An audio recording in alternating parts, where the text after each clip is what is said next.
Okay.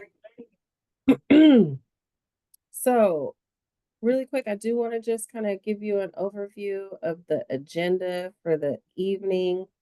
Well, it's early evening. It's evening to me, maybe just because I'm tired, but early overview. So, welcome and introductions, which we just did. Thank you so much. We do want to talk a little bit about our progress made to date. So, for folks, if this is your first time coming to one of the roundtables, we'll give you a pretty high level overview of some of the things that we talked about in roundtables 1 and 2. And we save some time for discussion towards the end. So what we'll do is we'll kind of give a high level update on anything that we didn't cover in the first 1 or 2 sessions. And then if you have questions, we can kind of circle back to some of that. But we will give you just a high level understanding of what we covered in sessions 1 and 2, just so that you have a little bit of context. And then we do have some questions for you. So one of the things that we promised when we started this process was that, transparency, wanting to make sure that you all understood kind of the depth and complexity of the work that is not only behind us that we've already done, but also what's ahead of us in order to get through this transition. And so our plan is to publish a fairly detailed strategy that outlines for the public what we've done, what we have ahead of us, the decisions that need to be made, and kind of our early thinking on how we're going to make this transition happen swiftly and with feedback and input incorporated into that from the stakeholders that are most closely impacted by the work that we're doing. So we do have a couple of questions for you all just to kind of make sure that we understand how this strategy document that we'll share will be most useful for you and your kind of particular position and connection to this work. And then the last thing is, we're doing quite a bit of engagement. There's lots of kinds of groups that are impacted by the work. So we want to make sure that we give you an update on what that engagement has looked like, who those stakeholder groups are, that we learned from you all in the first sessions, and then folks that we know we need to get some buy-in or involvement from to make it happen. But we'll talk a little bit about what that engagement has looked like, what we've learned, and then any of the engagement that we have left before we actually publish our strategy. Does that sound like what you came for? Those who knew, maybe some of you are like, I'm not quite sure what I signed up for. Does that sound right? Sounds good. Okay. So I also just wanted to bring this back. So this is a schedule of the actual project that we shared in our last roundtable. So we wanted to kind of give folks a bird's eye view of the timeline that we've been working on. So we assembled this team to kind of help pull together our strategy last year. So wintertime 2023, that was around the time we had our first roundtable. I kind of talked about that schedule a little bit. We had our last one in June, and then now you're here in this kind of winter box. The stakeholder engagement that we've been doing has been ongoing throughout that time. I'll talk a little bit more about what that's looked like. But then we've also had kind of a series of strategically planned updates for our port leadership. And so that has included kind of a mixture of managers, supervisors, our executive director, and in some cases, the Port Commission, where I know some of you have come and given testimony. We thank you for your time with that as well. And then we had a couple of opportunities where we talked really specifically about this action plan, or this strategy is what we're calling it now, that contains all the information that we want to be able to share with the public. So we talked with you first about that at our last roundtable in June. And now we're back here to get a little bit more feedback to just, again, refine that strategy a little bit more, make sure that it has content in it that's going to be useful. And then we're still on track to produce and release our published strategy by spring of 2025, sooner if we can get all of the content together.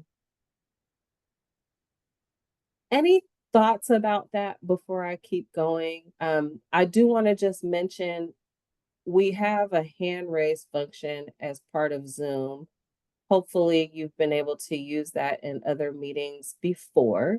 But if you have thoughts that you want to share, that's a good way to let us know that you have something that you'd like to say. Any thoughts?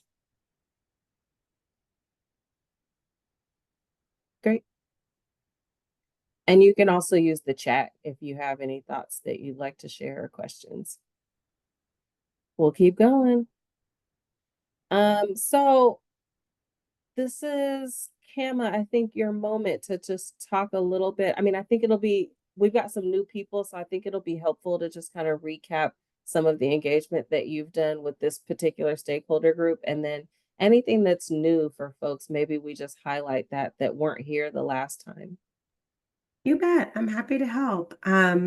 Yeah, so this is as Nicoya said, and as my colleagues and I have been working throughout this year on this. As I mentioned earlier, it's been my opportunity and privilege really to dig in and learn more about these fuels. And I'm a big fan of you learn by connecting with people and visiting. And so we held our first meeting with the Avgas Roundtable in February. And then in March, the folks at GAMI were just warm and receptive to a visit. So my colleague and I, as you can see here in the photo, we also had a beautiful sunny day. It was a little windy, but we went and met and learned about GAMI's fuel and their processes. In May, we did the same thing with Swift Fuels. We've talked to fuel distributors. In this case, it was Titan. And then we've also talked to some of the flight schools that have been users of these products. June, the last time we convened the roundtable in June, I had spoken with the University of North Dakota. I had a couple of others lined up, and I think it's just worth to bring everybody up to speed, worth mentioning that in July, I spoke with another flight school, and then in October and November, as the landscape was continuing to evolve and mature with these different fuels and bringing them to market in different ways, I continued to have conversations with the fuel manufacturers and really those invested in the sense of the intellectual property and development and bringing to market those fuels. So a pretty constant flow of information and learnings on my behalf that I then turn around and share with my colleagues. So and again, I know there's at least a person from GAMI on here. Really thank you for that welcome invitation and for all of the information and ongoing conversations. It's been really, really helpful for us. And Nicole, if you want to go to the next slide. And where I think that brings us to is the recognition that this is very dynamic. And back in February, nothing that is on this slide was a thing. Yes, the fuels were either in development or in production in the market in some instances, but it was really that learning process and connecting with folks in the industry to help the port move us along in that direction. And I do want to mention here for those who may not already know this, that the port doesn't sell fuel. We can't sell fuel.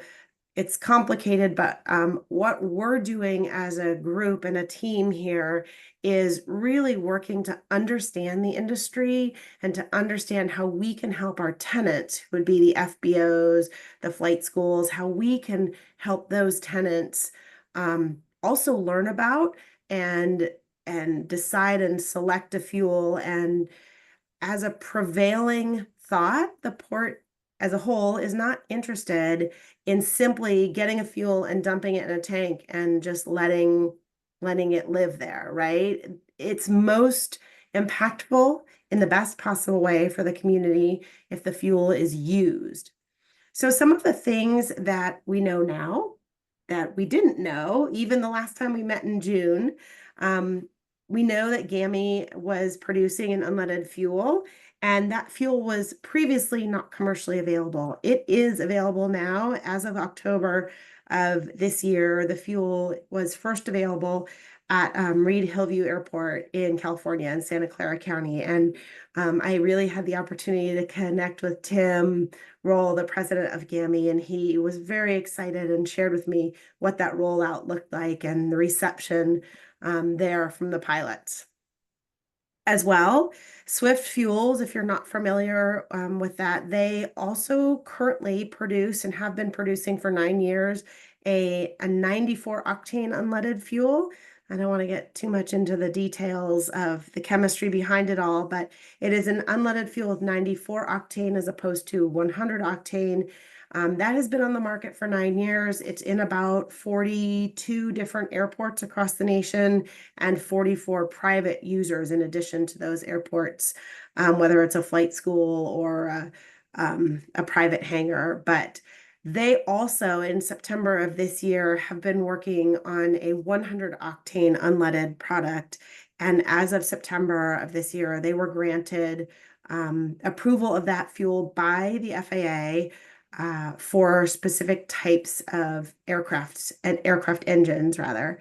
You also see on this slide the abbreviation STC. I think it's worth mentioning that both GAMI and Swift fuels, if a pilot wants to put that fuel in their aircraft, they need to have an STC or a supplemental type certificate. And that anybody can get one. They're not exclusive. If you have a plane, you need to just write in and ask for the STC. And quite often it requires an inspection authorized mechanic to affix that STC to your plane, sign off on essentially, yes, this type of airplane engine can receive this type of fuel. Again, not complicated, but worth mentioning that it's not in some ways as simple as pulling up to a pump where there is the fuel. You have to pull up to a pump where there is the fuel, and your aircraft has to have the STC for either or both of those fuels. And that's what I've got. So that's a lot of new information. I apologize if there's folks who aren't as well versed. I'm happy to answer any other questions as we go through this, but wanted to make sure I wasn't being too acronym laden in there.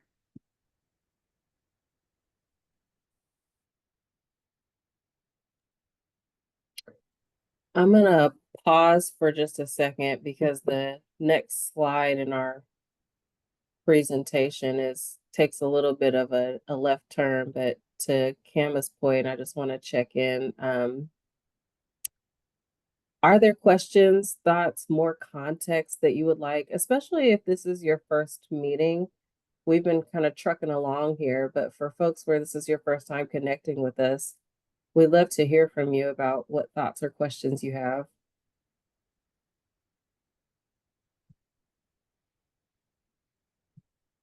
Darlene, I see you. I'm sorry. I don't know where the raise hand function is in this version of Zoom, but Yes, please. just to clarify, my understanding is that GAMI can be used on all aircraft. Swift Fuels 94 is a subset. I don't know, I've heard it quoted in some airports based on their mix, maybe about 60-something%. And then the question is for the UL 100, it says 2 aircraft. How much coverage is that if it's just 2 aircraft? I mean, what percentage of the aircraft is available at your airport if it's 2 aircraft? If GAMI's 100, Swift Fuel 100, UL 100 is what coverage? Yeah, thank you. That's a great question. And I'm going to first start by saying I am not a pilot nor a mechanic. And while I'm a big, huge fan of aviation, I am not one of those who can really adeptly talk about all these different types of airplanes. That slide should probably read 2 types of aircraft, not just 2 singular aircraft.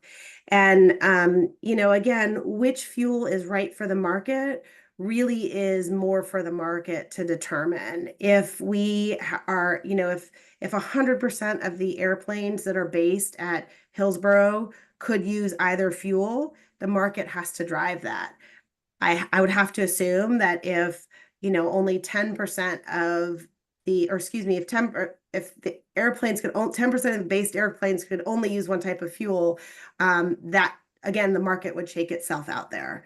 Yeah, Yeah, I think that there's a difference between, I understand the market demand, yep, completely understand that, but there's a term called total available market.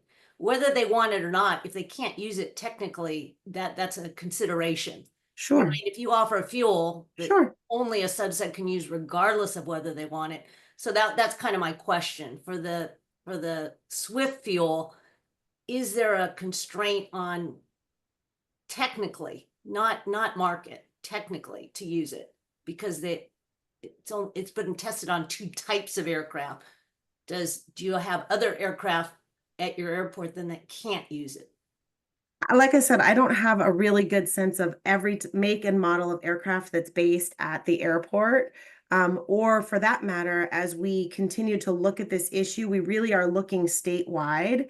I don't have a lot of view into, for example, what aircraft types are based in Central Oregon and what they may or may not use, may or may not want to use. So you are correct. There is an absolute element of the mechanics behind how many planes can use it.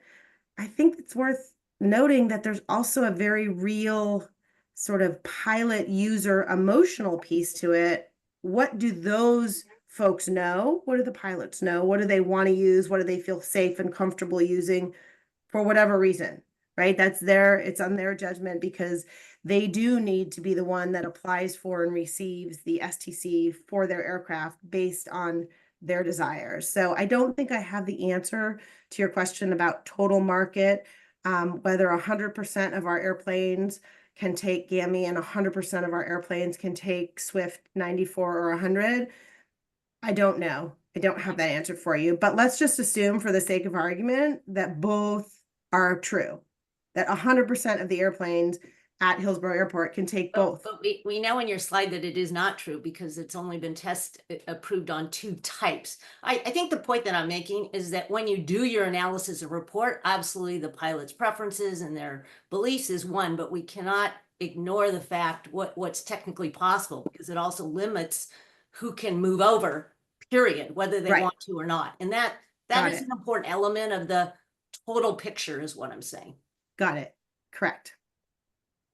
That's helpful feedback. And I appreciate that, Darlene, because it's the kind of feedback that I think we need to help refine what sort of Context. information will be most helpful, excuse me, in the strategy.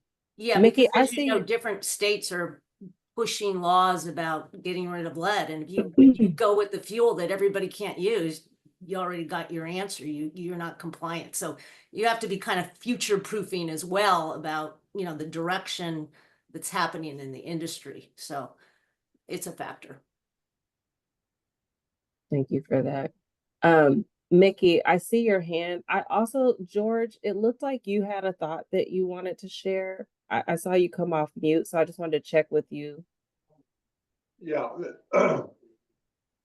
the FAA approval for the G100UL is for every single spark ignition piston engine and all of the airplanes that use those engines. There's no equivocation about that. And that includes, really oddball airplanes like the World War II Warbirds that are part of the Commemorative Air Force, all the way up to the airplanes in Alaska that still support the Alaskan Native population, the DC-6s and whatnot. All of those are currently approved to operate on G100UL. There is some concern about the use of the digits 100, that is 100, because based on the previous filings, there's some risk of confusion. Branding of fuels using 100 in the name doesn't mean they're going to be suitable for all of the engines that currently use 100 low lead. In this case, G100UL is. It's suitable for use in every single engine that currently requires the high octane leaded fuel that is characterized as 100 low lead. So that's the current status. It's the only fuel that meets that requirement. And it's the only fuel in which the sponsors of those fuels even claim to ultimately be able to meet that requirement. Thank you. Thank you, George. Mickey, I know you've been waiting. I'm sorry. It's your moment. Oh, thank you. Thank you, Nicoya. I just want to point out, on this issue of market driven, that the endangerment finding was based on leaded fuel posing a danger to human health, especially children. And there is this, the EPA has said 16 million people live within a kilometer of an airport, and therefore, as such, are at risk of lead poisoning. And we're seeing more studies showing that even people living under the cruise phase of flight are, one study talked about the effect on fertility rates and so forth, low birth weight. So, I'm a little concerned that we're talking about market driven when the EPA endangerment finding had to do with the lead posing a danger to human health. And that we need to start making decisions based on human health, not the whims of a pilot. That's all I want to say, that we have something like 400 to 500,000 pilots compared to 16 million or more people that are at danger of being poisoned by lead. And I think we need to see, a stronger position, particularly as George just said, GAMI is available. It's available to airports now around the country. So just wanted to point that out. Market driven is it's not sufficient here. That's not what the endangerment finding was about. So thank you. Thank you, Mickey. And it's an important point. The intent of the strategy that we're pulling together is meant to pull together all of these important aspects of information that are necessary to inform what is it going to actually take to implement these changes. So I appreciate that, Mickey. I know all of the information that's been shared from folks who have spoken so far is a crucial element of what it's going to take for us to move from point A to point B. So I appreciate bringing in the human health piece, because I know that that's an important element, and really the driving element, honestly, for the port, what has motivated us to want to move really quickly as we can. I want to keep us going right after. It looks like April's hand is up. April, the floor is yours. We'd like to hear what you're thinking.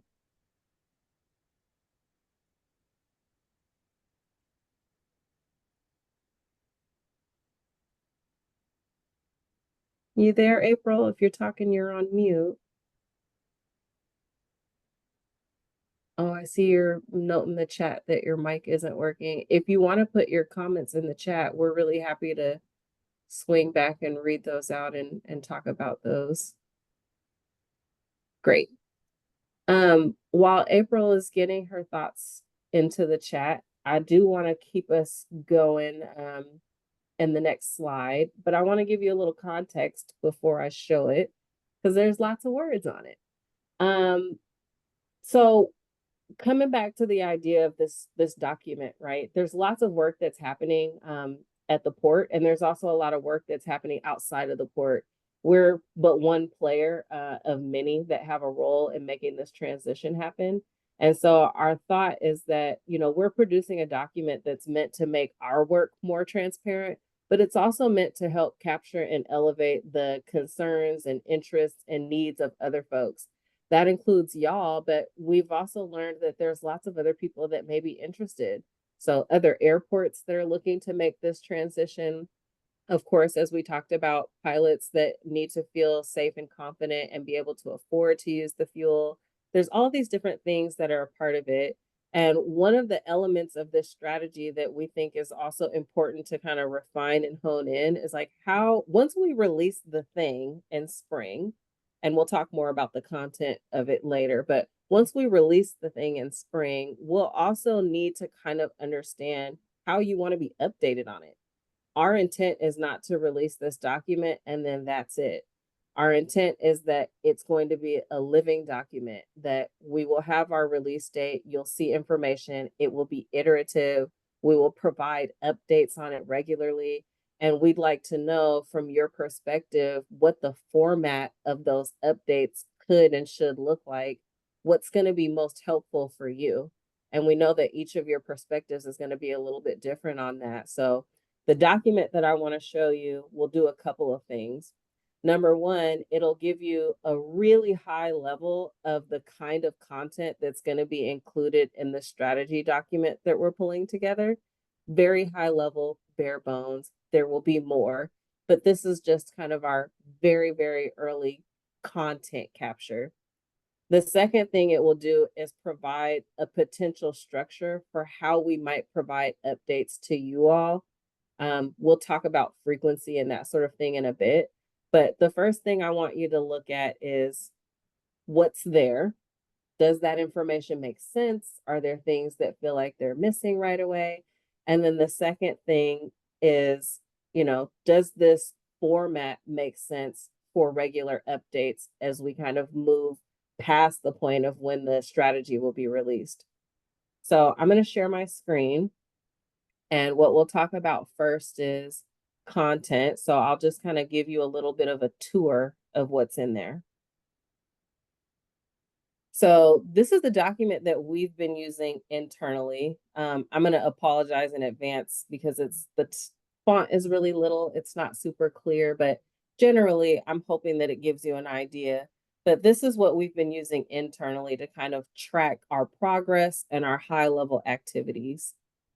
These are our major milestones. We know that we have to think about the fuel landscape and the working relationships. That means engaging with key companies, our tenants. That means connecting with the flight training school really explicitly, as we know that they are a high user of the fuel type, the leaded fuel type. That means thinking about the port infrastructure. What are the things that we need to do on our physical site in order to be ready and prepared for this transition? What facilities are ready for unleaded avgas? What infrastructure modifications need to be made? We also need to talk about distribution. So distribution was a big topic of conversation at our last roundtable where we talked about some of the challenges and opportunities. We also need to think about the storage of the fuel. These fuel types shouldn't necessarily be mixed. We have lots of questions and thoughts about how to make that happen that we'll need to explore in our strategy. And then community engagement.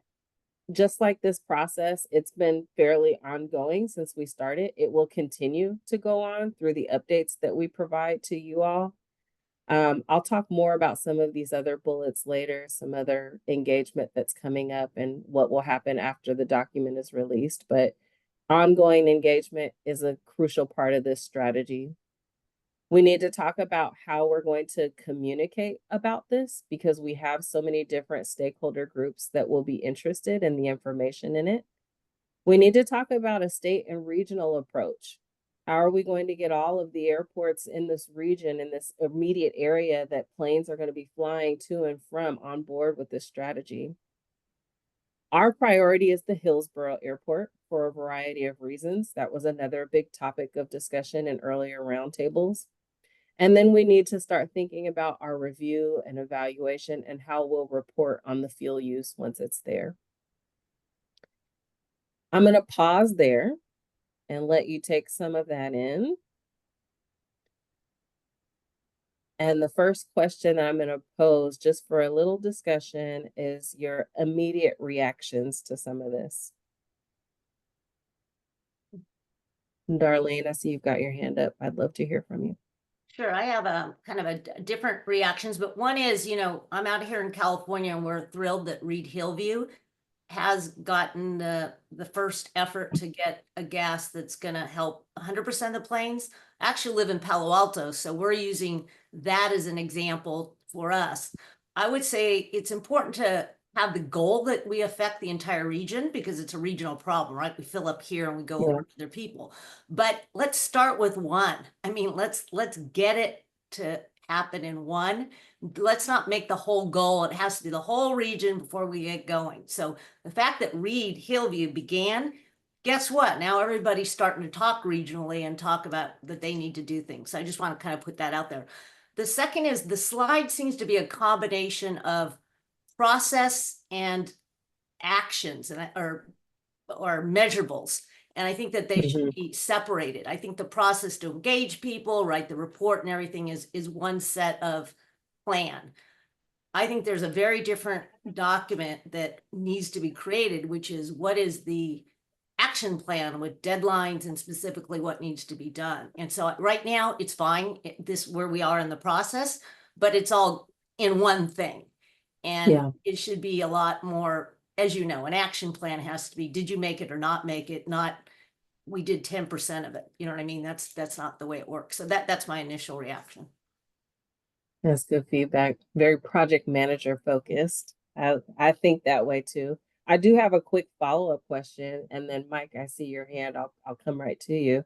So it sounds like that you, and we haven't met before, so nice to meet you.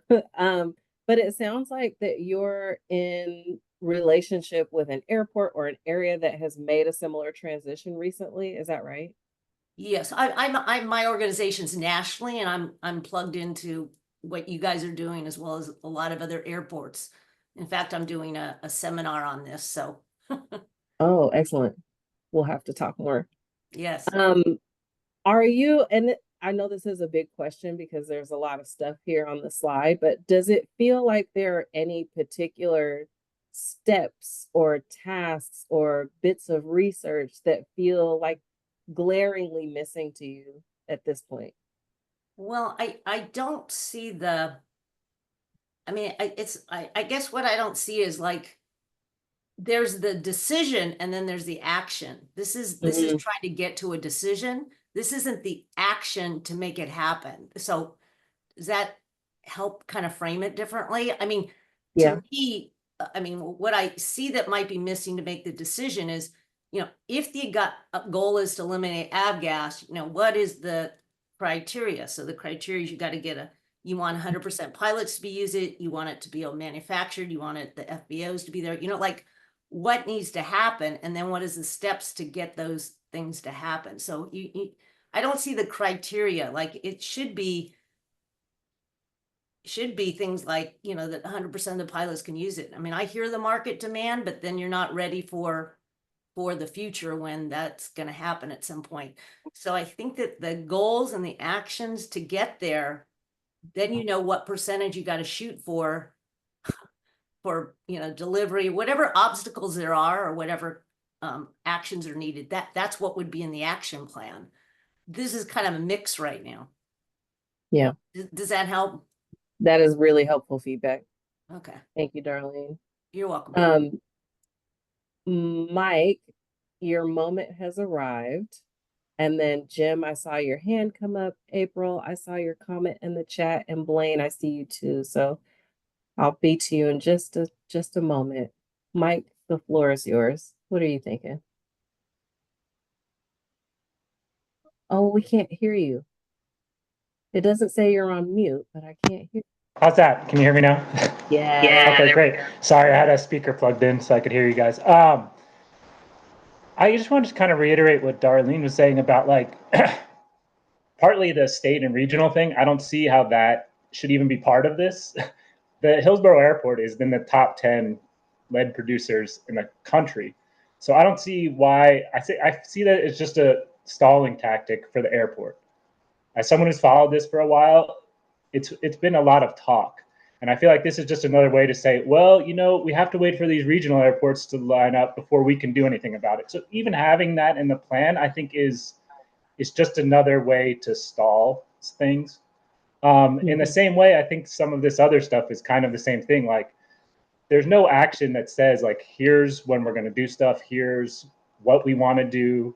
I just see like additional community engagement. I think that's all great and everything. But again, I see 100% of the focus. I don't see why that isn't on just getting this fuel to the airport and not having lead in our community. Yeah. If you can get that, then the community engagement, those things. I haven't talked to a single person that, and I mean, I don't go talk to the pilots as much and things, but again, this is a very small subset of the people this is affecting.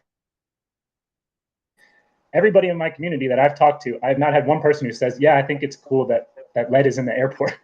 So I don't know if community engagement, the more you conduct with community, I think you're just going to hear well, why isn't the lead gone yet?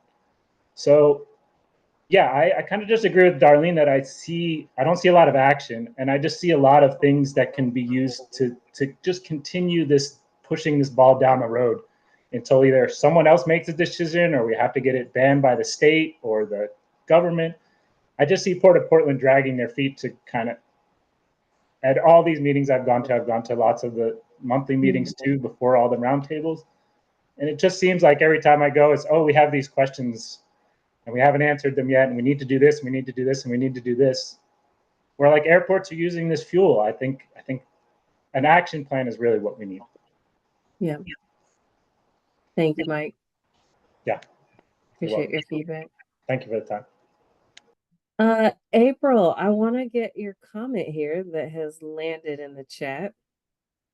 So your question is, what percentage of planes currently use leaded fuel?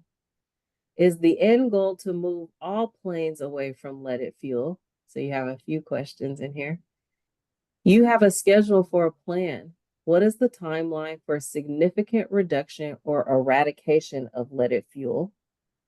As someone who has been working across the road from the airport for the last, sorry, I can't see how many years it says, and has 2 young kids living and going to school in the flight path, I am very interested in what impacts this is having on my family's health and how it can be resolved. The lack of awareness is amazing in Hillsborough. Our doctor was not aware that this was a health concern. Thank you for your comment, April. So you got a couple questions in there. Are you able to speak, or would you like for us to unpack these?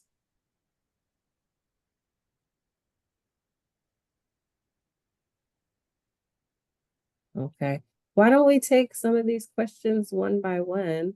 The first question you have is, what percentage of planes currently use the leaded fuel? And I'm just going to clarify, we're talking about Hillsborough specifically in the roundtable. I'm assuming it's okay. Yes. Kama, do you want to answer what you can about that? I heard you say pretty clearly, you're like, I'm not a mechanic, but you know lots of things, and anything we don't know, I know we can phone a friend and get answers at some point. You bet. And I can tell you that there's 3 types of fuel used at Hillsborough Airport. There's low lead fuel, which is used by the piston engine aircrafts. There's Jet A, which is used by many of the larger and business aircraft. And then there's sustainable aviation fuel, SAF, used by some of those larger aircraft as well. So there is not currently an unleaded Avgas available at Hillsborough. So I think the answer to the first question is, if you're speaking specifically about the piston engine aircraft, April, 100% of the aircraft currently flying at Hillsborough, or I should say based, because perhaps some come in to Hillsborough as visitors from other locations where they may have unleaded fuel on board. But otherwise, it's low lead or 100 low lead fuel being used in Hillsborough. Thanks, Kama. And then her next question was, is the end goal to move all planes away from leaded fuel? Jet A and SAF don't contain lead. So if we're transitioning from leaded fuel, leaded avgas to unleaded avgas, then I believe the answer to that would be yes, because the other 2 fuels don't contain lead. Thank you, Kama. Hey, Jen. So Jen is our note taker, but she's also our environmental director here at the port. Did you have anything that you wanted to add? It's okay if not. I just wanted to give you space to share anything. I don't have the data in front of me. I do know that just based on annual volumes, Jet A and sustainable aviation fuel are a much larger volume, but to the real question is, the fleet of piston aircraft, general aviation, is what Kama said, they all use the low lead fuel currently, but not unleaded. But I don't have actual volume in front of me, statistics for the difference between the types of fuel. And then from your perspective, do you have thoughts about the end goal to move all planes away from leaded fuel? I mean, I think that's what Camo was talking to before.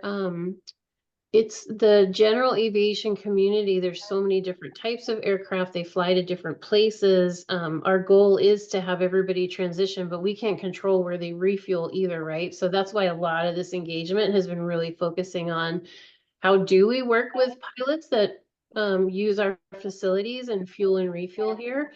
And how do we educate and try to get people to come along, because we can't, anyway, it's kind of already been stated, but I think it is a complex landscape that we're working with, and we're really doing the best to come up with a plan where we can influence as much as we can. And Nicoya, I do just want to add here, because Jen made a really good point, that yes, the pilots, just like you might not like the service or the type of fuel at your gas station on the corner, so you'd rather fuel up when you're by work, by your office, or by your friend's or family's house. So pilots do the same thing. They can opt where to fuel. Many of them go to different places to fuel because of price, or perhaps even because of the type of fuel available.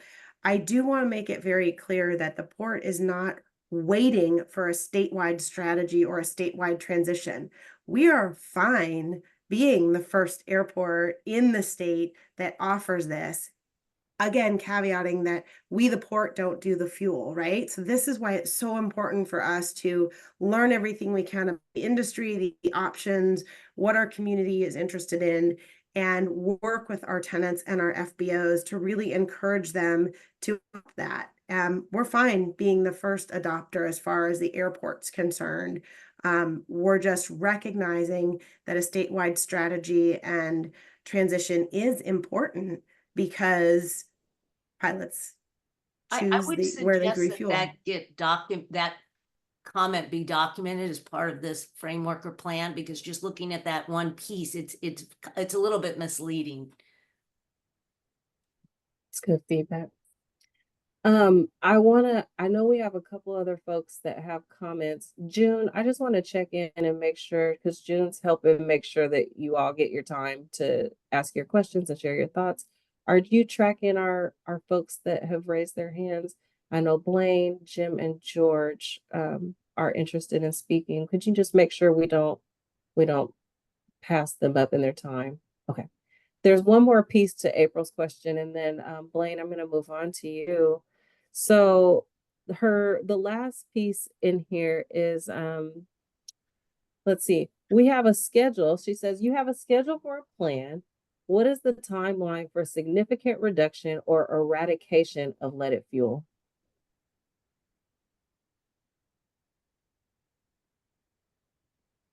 Are you directing that question to me, Nicoya? Or, I would love to hear, I've heard you answer this before, so I want to offer you space to, and I have some thoughts. I think the best we can give folks in terms of a deadline or a time, like if you're trying to, put a pin in a specific time, it is in advance of the FAA's requirement to make that transition. So before 2030, is that what you're saying? Can I add something to that, Nicole? Do you mind? Yeah, please. I think the action plan, all the work we're doing in this very process-oriented table that we're showing you is intended to get to the point to say, can we make a commitment in our transition plan to say we feel confident we're actually going to be able to get there sooner, by when? And we still need to finish up, tie all up with the loose ends to say what's really feasible for us. So that is the whole point of the action plan, right? We want to get to that point to put that. Yeah, I think that where we're a little confused is if that is in fact the goal, then the action plan is to remove barriers, which is different than saying, gee, let's weigh all these factors. I think that's getting a little confused in the conversation. That's good feedback. I wanna give Blaine your moment. You've been waiting real patiently, and I appreciate that. What's on your mind? Okay, well, what's on my mind is I think what we're forgetting here is what Mickey pointed out is the health detriments that the people are receiving who live in the vicinity. And any action plan requires a needs assessment. Why doesn't the port put up lead monitoring for instance, at the Hidden Creek recreation area where the planes fly directly over where children are playing. And the port will not put up any signs. Oh no, we can't do that. The port will do nothing until people know about this outrage, this public health outrage. You're going to do nothing. You need a needs assessment, and you should have started that 2 years ago when we made that demand from you. Thank you for my time. Thank you, Blaine. I think that's why there's so much action at Reed Hillview, is because they did the lead study and everybody was outraged. Exactly right. Yes. Why is the port afraid? Yeah, can we have that urgency, that same urgency, or do we really need to have you guys do a study to get the urgency? That hopefully you can go read the Reed Hillview study and see, there was a major lawsuit that got resolved, by the way. I mean, the reason why Reed Hillview has a grandfather to do unleaded right now, or no leaded right now, is because of that conflict. They had a study showing all the harm to their people. Thank you, Darlene and Blaine. Jim, I think you were next. Is that right, Jim? Yes, thank you. I was stunned again to hear that the port, Cammie, you said we can't sell fuel. And but first I'd like to see what your attorney has determined regarding the FAA reauthorization language that changed for section 47-107A22, which clearly language shows that if the port provides say an unleaded fuel, G100 UL, the port can then prohibit the sale of unleaded fuel at HIO. The port has said that they have a tank ready for unleaded fuel when it's universally and when it's available for universal use. So what has the attorney, how is he interpreting the language that's been updated with the Reauthorization Act? Hey, Jim, thanks so much. And I know, just to give you an audible, I know you sent a whole bunch of questions over following the commission meeting, and that is on my plate to get those back to you in short order. Was trying to do that before this meeting, and I apologize, I didn't get a chance to do that. A couple of things. Our attorney that you and I spoke to on a call is a she, and she had told you and shared at that phone call that we are not interpreting that language. We are regulated by the FAA. So we are asking for the FAA's interpretation, or rather clarification, of those very specific points you have brought up. And we have made that request twice to the airport district's office. We made the request when we spoke, after we spoke with you, and you indicated you wanted more clarity. We agreed with you. We'd be delighted to have more clarity. And we pinged them again, and they haven't responded to us yet. So it's not something that we're going to forget about. We'll continue to ask them as appropriate. We do speak with them quite often about a lot of different things. Could I say that months ago, well, we talked with the lawyer about 4 months ago, so it's been a while already, but a year or so ago, I have to look through my notes, that the port said that that once a universally unleaded fuel is available, that you would get it going somehow. It's universally available now, and now we have the attorney's interpretation. We're waiting on that, but I don't understand all that. The language is pretty darn clear, at least as far as I'm concerned. I can give you sort of my interpretation or my clarification, and based on what I've learned, I'm not an attorney and I'm not the FAA. I don't know that really helps in this matter, but they're right now, those fuels, you are correct, they are available, they're commercially available, and you must have an STC. And my understanding of the FAA's program is that they are wanting to and marching towards what is referred to as a drop-in replacement, so that you can put that fuel in your airplane without any extra certification or any placard, and then you Oh, could go from oh. any airport that had it. So that may not be what they meant by that. That may not be what they meant. I'm telling you that this is just Kama speaking about it. So we definitely have work to do. There's no question. You Well, know, there's it's just been, different interpretations of it. I hear you. We see things a little bit differently here, and I think that's okay. You know, we're really working towards making sure we're doing the right thing. I do want to clarify a point. I said that we can't sell the fuel, and I just didn't go into the background behind that. The port statute doesn't permit us to compete with any of our tenants. So we, the port, can't sell fuel while our tenants are also selling fuel, because that's just not something our statute allows.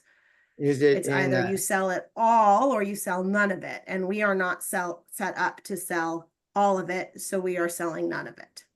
so there is something in written form that says that from the port? That we, About non-compete with our tenants. right, We do have language around not competing with our tenants. This is feeling like really important information to share more broadly. You know, my work is really just to make sure that the things that come up from our community stakeholders gets incorporated into our plans and documentation. And this feels really important and relevant. So I just want to mention that you know, for maybe it's mostly for Jen who's taking notes for us, like to make sure that we capture that. Yeah, and if you just want to put a note in with that, it ties to a lot of the different grant assurances. There is a lot of language around that. So for Jen and note takers, and I hear you, Nicoya. It sounds like it's a good worthy clarification or additional information point. Yeah, there's been quite a few really good information that we need to consider exploring and at a minimum document and share more broadly. I have a couple folks that are still waiting to speak, but I wanted to circle back to the chat for just a moment because there's a couple comments in there. One's from Darlene. The state and regional approach should be in parallel to Hillsborough adoption, not a requirement for Hillsborough to move full speed ahead. I like the full speed ahead. I like any like analogy that like aligns with airports. I'm here for it. So if you have more of those, please. And then I see a comment from Mike. I agree, or maybe a separate group can concentrate on that to allow this team to solve the problems of the port's greatest offender. Thank you for that, Mike.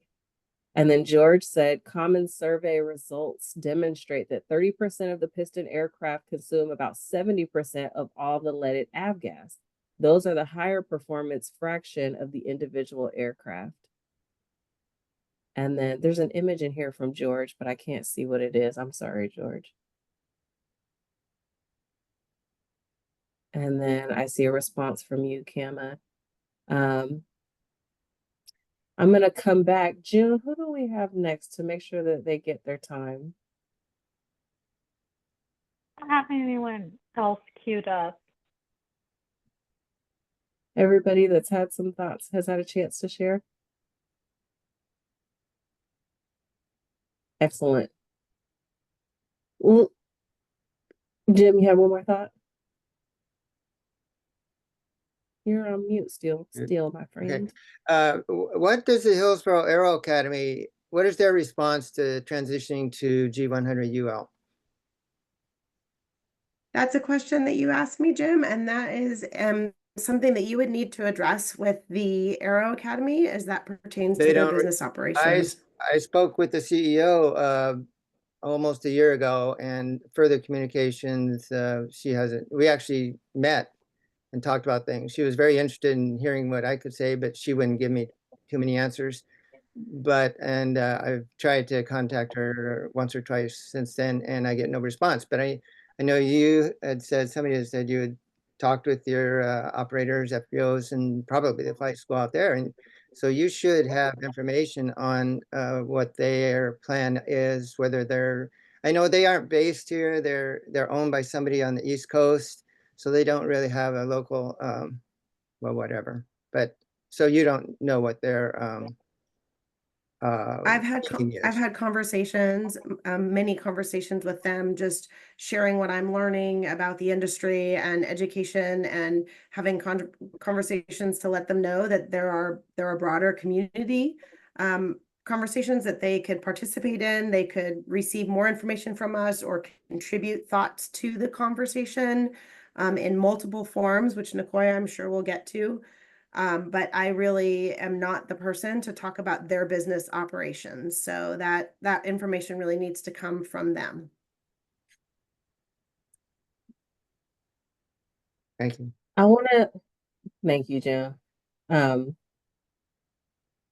that's an important one. I know that the school, it's not a secret that they are major users of the fuel. So I can understand why there's interest and desire to understand what are they thinking about their role in this transition. So I appreciate the question. We'll talk about that more.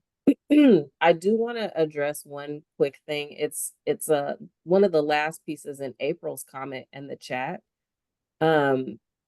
April, I understand you said that you've got 2 young kids that are living and going to school on the flight path. One of our earlier roundtables, one of the ones I enjoyed actually most, we had a visit from a colleague at Washington County Health Department, and we had a really interesting conversation about what Washington County Health feels like is their role and the opportunities for them to kind of support the transition. And they did talk about health impacts to kids. They talked about lead testing, and they talked about ways that they could influence the ways that providers are addressing this issue with young children. That's something that I'm hoping to get more information about and to talk more about in the published strategy. I do think that that will be really interesting for folks to see and really impactful. One of the other things that we've talked a bit about internally is what our roles and opportunities are to communicate and share more information with the public about impacts. We're drawing a little bit of a line there to try and make sure that we don't step on our partners' toes that really live in the public health world, but we certainly recognize that we've got some relationship with them around that. So I just want to name that that is something that has come up. There's some data that's available now. There may be more data that could be collected, but certainly it's a topic of conversation and perhaps some room for us to at least name in our strategy. I'll pause there and just do a quick time check. We're at 5:10, so we have just 20 minutes left together today. And I do have a couple of other final things that I want to get to with you all and a couple of questions to nail down. But before that, I want to make sure that the folks that have their hands up get a chance to share some final thoughts on this particular part of the conversation. June, I don't know whose hand went up first. Can we just make sure we have some? We'll go Darlene, Mickey, and then Mike.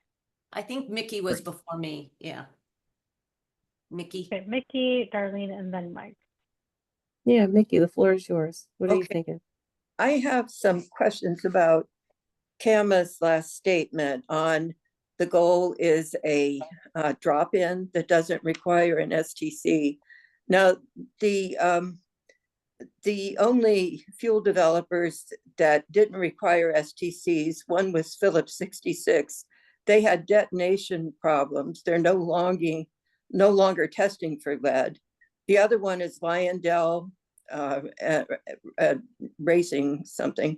And they've come out and said it's impossible to come up with a drop-in fuel that will work without some sort of engine modification.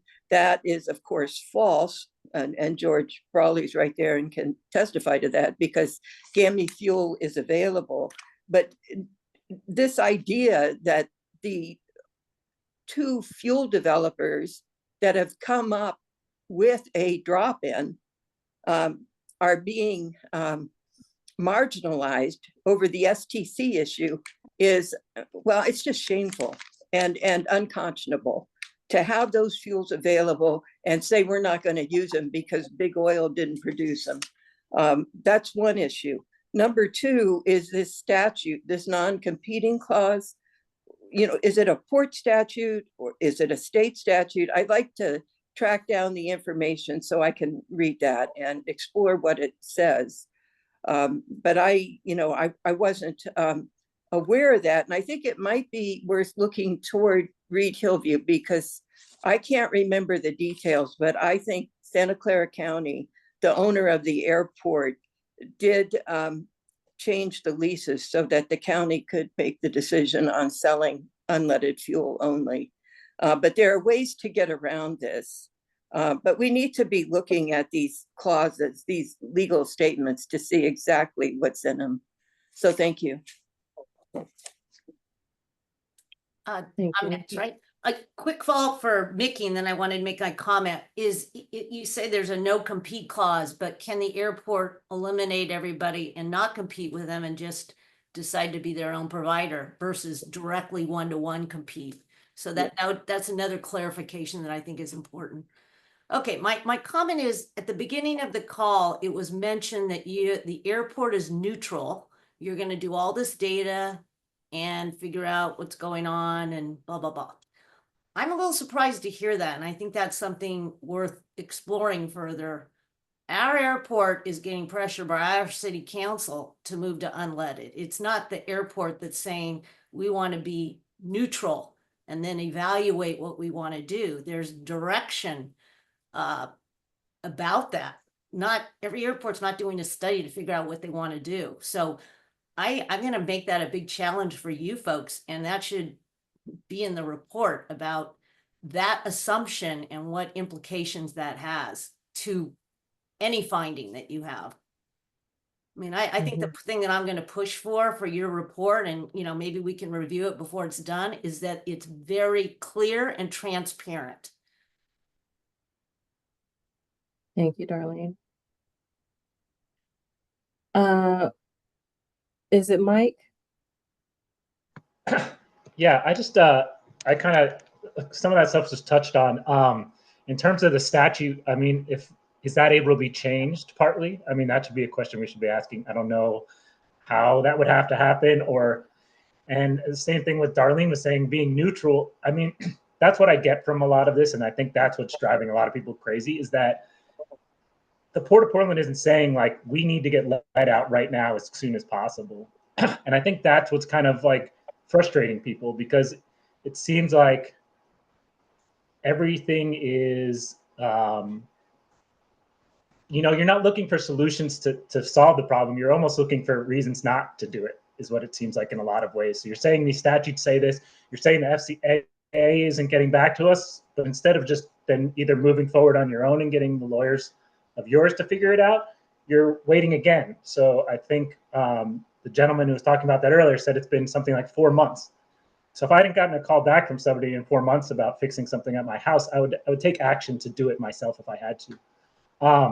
And also in terms of the leasing partners, if they're not on board, what kind of levels do you have to not allow these people to lease from you guys? I mean, that should be something we should be talking about. If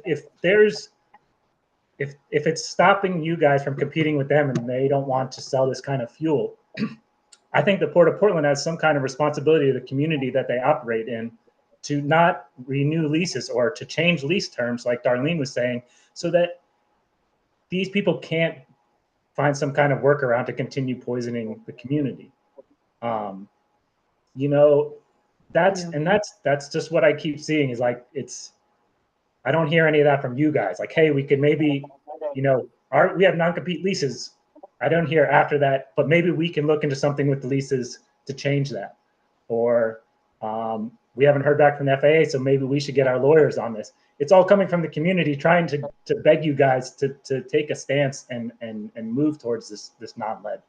So that's where I think, a more proactive approach and finding out if these statutes can be changed, getting your tenants on board and having conversations. If you don't know, and they can't speak on whether they even agree with it or not, I mean, if you can't compete with them, then what's the point of all this kind of. That's it. Thank you. Thank you, Mike. It's good using our lease agreements as a tool to demonstrate our values. I hear you. June, I saw your chat. It looks like we have one more question in the chat. Yeah, we have Elena's question.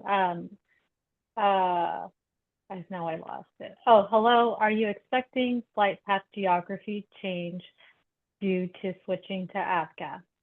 Unleaded Avgas, I'm guessing is what Elena meant.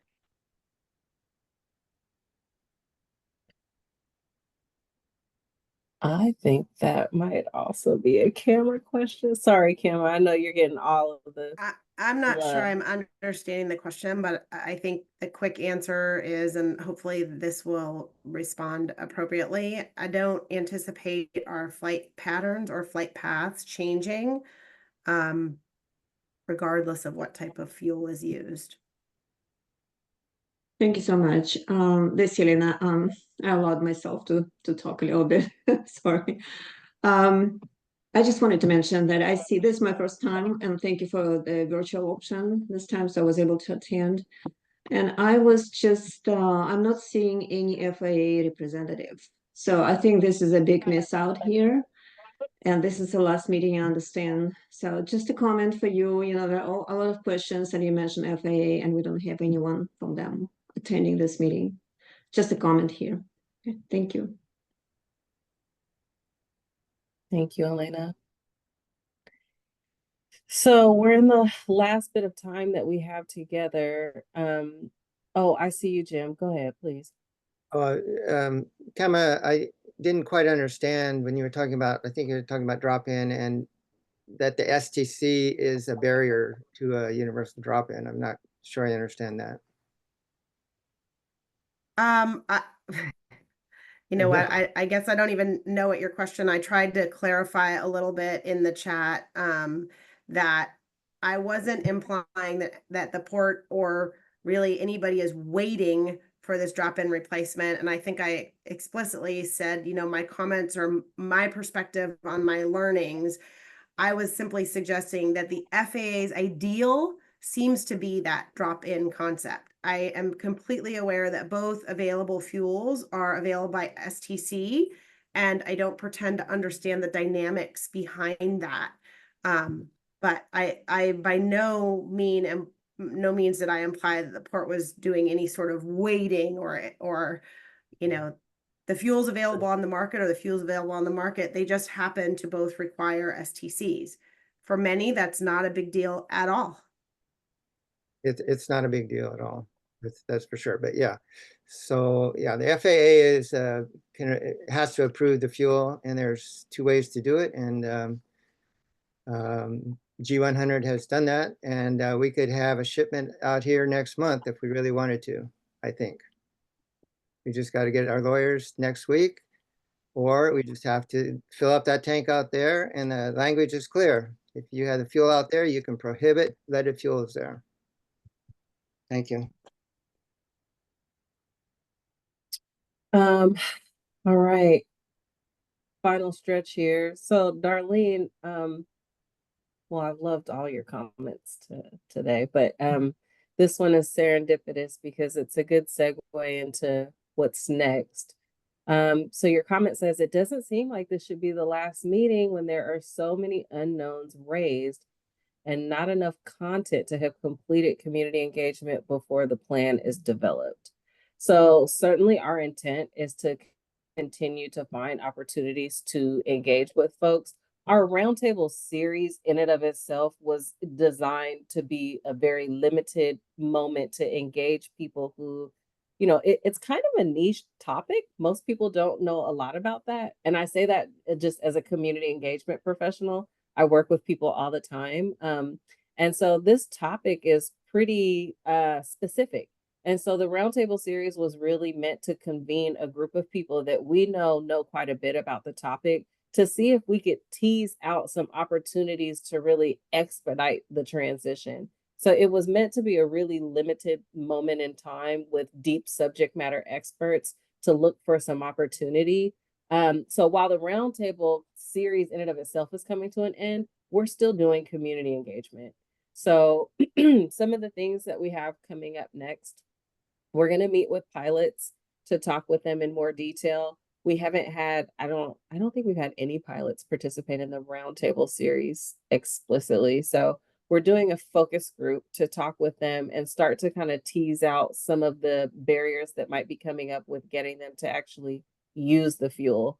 We're going to bring it to Hillsborough, but then we need them to use it.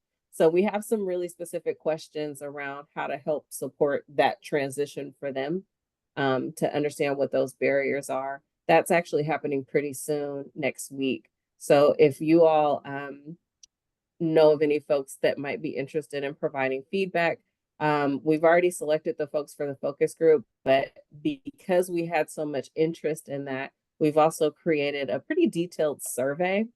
The survey won't be available for another few weeks, but it'll give folks who, again, have an interest in the topic an opportunity to provide more details around what it is that they're thinking about, what questions do they have that they would love to see us kind of give our answers to. We know that lots of airports are wrestling with this situation, so it really is going to give people a place to kind of put their thoughts, comments, questions, and hopefully an opportunity to provide us a little bit of feedback to refine what it is that we ultimately end up sharing. So my hope is that before we have our full strategy out, that y'all will have more opportunities to provide feedback on how to make sure it gets at what you're looking for. And then also, like I said earlier, it'll be iterative. So we will make updates and changes and provide information for you all on that. One thing I really wanted to share again, I have one slide here. This is actually an older slide. This is from one of our older sessions, but we talked specifically about what we meant when we said what we want to share with you all is an action plan. It is our commitment and it is a driving factor. The fact that our airport is impacting people's health, why we want to expedite this transition. It's important to the port. We know that many people's lives and health are impacted by that. And we know that it's going to take some specific work to make that happen. So our plan is to show you our list of committed actions. This is the work that the port is going to undertake. We are going to make this transition happen as quickly as we can. We will include your identified considerations. So many of the comments that you mentioned today are great. They will help us refine that list. There are many responsible parties that are involved, people that will influence the change, including folks like elected officials when it comes to that statewide strategy, and even just getting buy-in for the change overall. And then we will have some timelines and milestones with which we can use to measure our progress. To your point earlier, Darlene, like, how will you know if you've done it? We'll be very clear about that. So I wanted to make sure that I shared that, because that was something that came up in a much earlier session. And then I wanted to show this slide, just again, for folks who haven't had a chance to see this, all of the variety of stakeholder groups that we've needed to engage with over the course of this project. Some admittedly more successfully than others, but we're really doing our best to make sure that folks get an opportunity to share with us what they think and the questions that they have. We don't have all the answers, but we've made some good progress, and the port has been deeply engaged and worked on this topic for some time. So it's important that that is shared and that, you know, other folks get a chance to see what we're thinking, because we are looking for thought partners in the industry. I think, you know, this isn't our first rodeo. You have a lot of experienced people on this call. What we want to avoid is that you had a community engagement session and you check the box. Great. I did community engagement. In fact, I had 3 meetings and 3 checks of community engagement. But how do we know that it's more than that? Yeah, I mean, you're an expert at this. You know exactly what I'm talking about.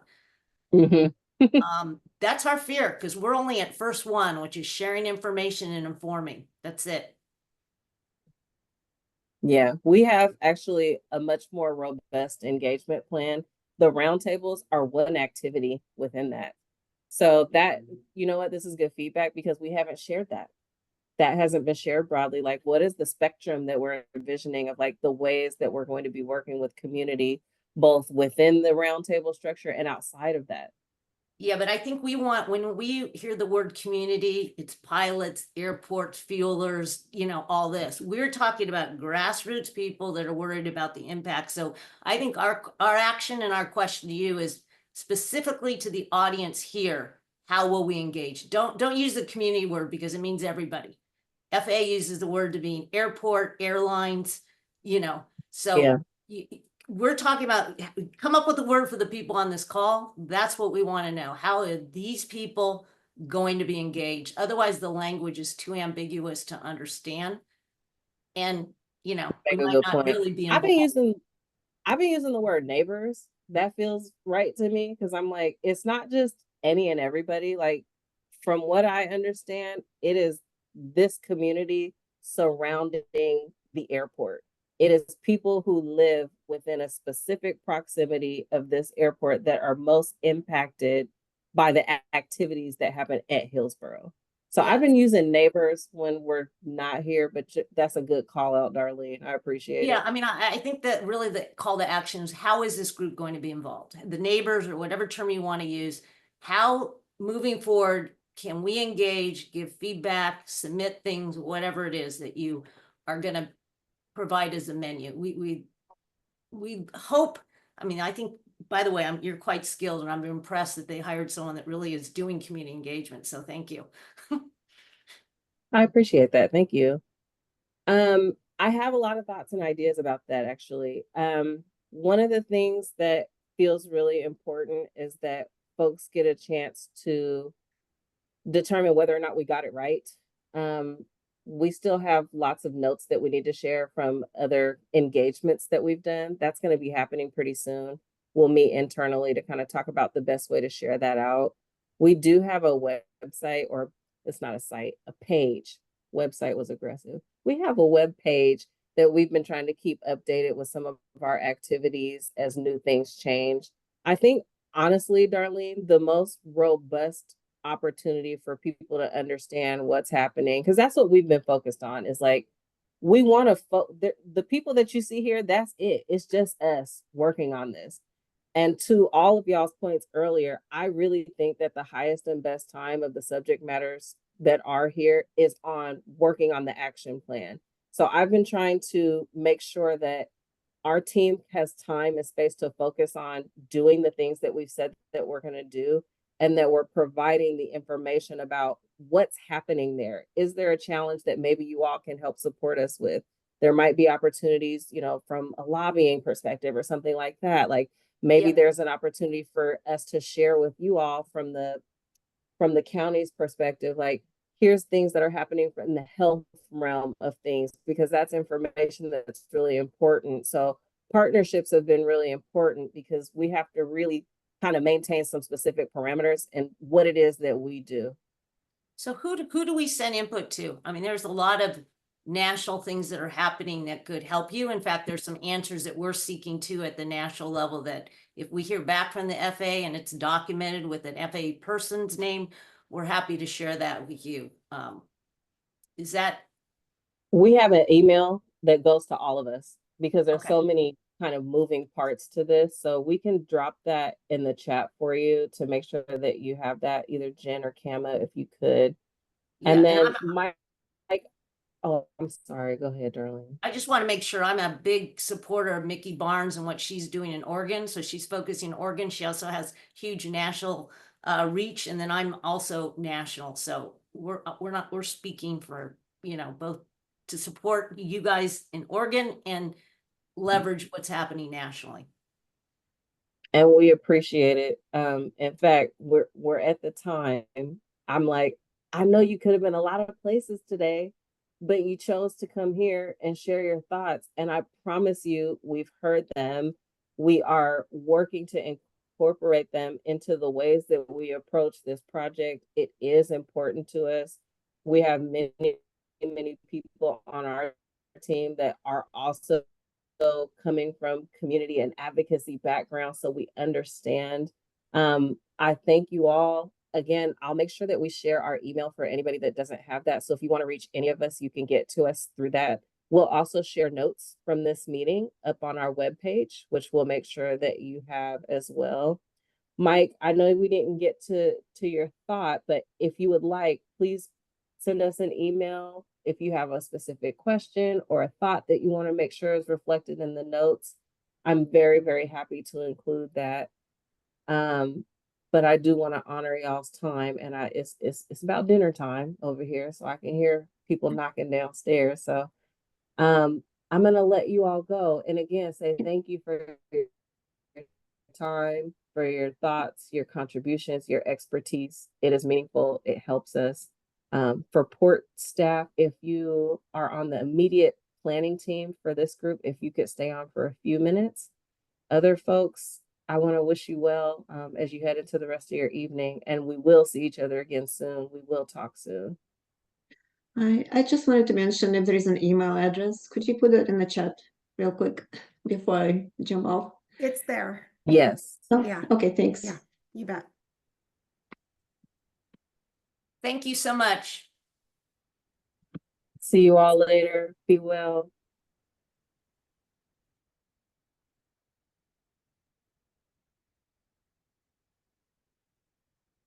Thanks, Mickey.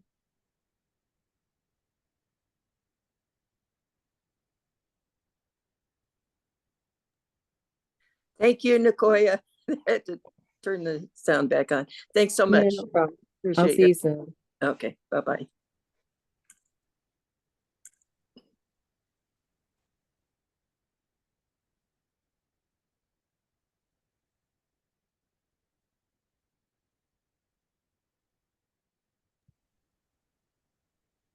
I don't know what happened to George. He was here and then he wasn't. And then I think it was the custodial service came in. It's like wiping his desk down. And I think just for expediency, I'm just gonna remove all the other folks. So that. Thank you, June.